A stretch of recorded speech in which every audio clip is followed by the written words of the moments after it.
প্রস্তাবিত বাজেট ক্ষুধার্ত মানুষের সংখ্যা বাড়াবে, সরাসরি সতর্ক করলেন জিএম কাদের। জাতীয় পার্টির চেয়ারম্যান এবং সংসদে বিরোধী দলীয় উপনেতা জিএম কাদের সম্প্রতি জাতীয় সংসদে এক বক্তব্যে এ মন্তব্য করেছেন।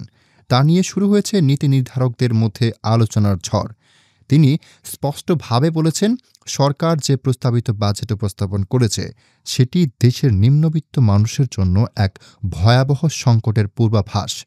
প্রশ্ন উঠেছে, একটি জাতীয় বাজেট কিভাবে খাদ্য নিরাপত্তার মতো মৌলিক বিষয়ের ওপর নেতিবাচক প্রভাব ফেলতে পারে? কাদেরের এই মন্তব্য কি নিছক রাজনৈতিক অবস্থান, নাকি এর পিছনে রয়েছে কঠিন বাস্তবতা? ২০২৫-২৬ অর্থ বছরের জন্য প্রস্তাবিত বাজেটের পরিমাণ ধরা হয়েছে ৮,৫০,০০০ কোটি টাকার বেশি, যা দেশের ইতিহাসে সর্ববৃহৎ বাজেটগুলোর একটি। তবে বিশ্লেষকরা বলছেন, বড় অঙ্কের এই বাজেট বাস্তবে কতটা সহায়ক হবে সাধারণ মানুষের জন্য তা নিয়ে যথেষ্ট সন্দেহ রয়েছে। বাজেটে সামাজিক নিরাপত্তা খাতে বরাদ্দ বাড়ানো হলেও সেটি কিভাবে বাস্তবায়িত হবে তা এখনও অস্পষ্ট। প্রশ্ন উঠছে, যে হারে মূল্যস্ফীতি বাড়ছে এবং খাদ্যদ্রব্যের দাম নিয়ন্ত্রণহীন হয়ে উঠেছে, সেখানে বরাদ্দ বৃদ্ধি আসলেই কার্যকর কোনো স্বস্তি দিতে পারবে কি? জিএম কাদেরের মতে, প্রস্তাবিত বাজেট মূলত ঋণ নির্ভর, যার চাপ এসে পড়বে সাধারণ মানুষের কাঁধে। কারণ রাজস্ব আদায়ে যে উচ্চাভিলাষী লক্ষ্য নির্ধারণ করা হয়েছে তা পূরণ করতে গেলে বাড়তে পারে মূল্য সংযোজন কর, জ্বালানির দাম এবং অন্যান্য খরচ। এতে করে প্রত্যক্ষভাবে ক্ষতিগ্রস্ত হবে মধ্যবিত্ত ও নিম্ন আয়ের মানুষ, যাদের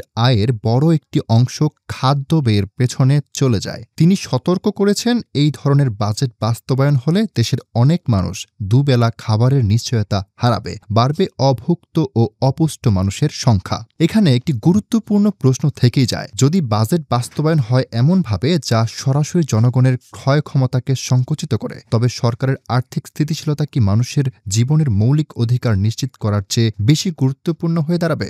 বর্তমানে দেশের খাদ্য মূল্যস্ফীতি ৯% বেশি, আর চাল, ডাল, তেলের মতো নিত্য প্রয়োজনীয় পণ্যের দাম আগের তুলনায় দ্বিগুণ হয়ে গেছে। এই অবস্থায় কোনো ভর্তুকি বা সরবরাহ ব্যবস্থায় সংস্কার ছাড়া শুধু বাজেট ঘোষণার মধ্য দিয়ে খাদ্য নিরাপত্তা নিশ্চিত করা কি আদৌ সম্ভব? এছাড়াও বাজেটে কৃষি খাতে যেভাবে উপেক্ষা করা হয়েছে তা নিয়েও সমালোচনা করছেন অর্থনীতিবিদরা। কৃষি ভর্তুকি সীমিত, সেচ ও উৎপাদন খরচ বেড়েছে, অথচ বাজারে কৃষকের পণ্যের ন্যায্য মূল্য নিশ্চিত হয়নি। এই অবস্থায় খাদ্য উৎপাদন ব্যাহত হলে দেশের খাদ্য সরবরাহ চেইনই ভেঙে পড়তে পারে, যার প্রভাব পড়বে সরাসরি দরিদ্র জনগোষ্ঠীর ওপর। তাহলে প্রশ্ন হলো, বাজেটে যদি উৎপাদনের চেয়ে রাজস্ব সংগ্রহকেই বেশি গুরুত্ব দেওয়া হয়, তাহলে সেই বাজেট কি সার্বিক উন্নয়নের দাবিদার?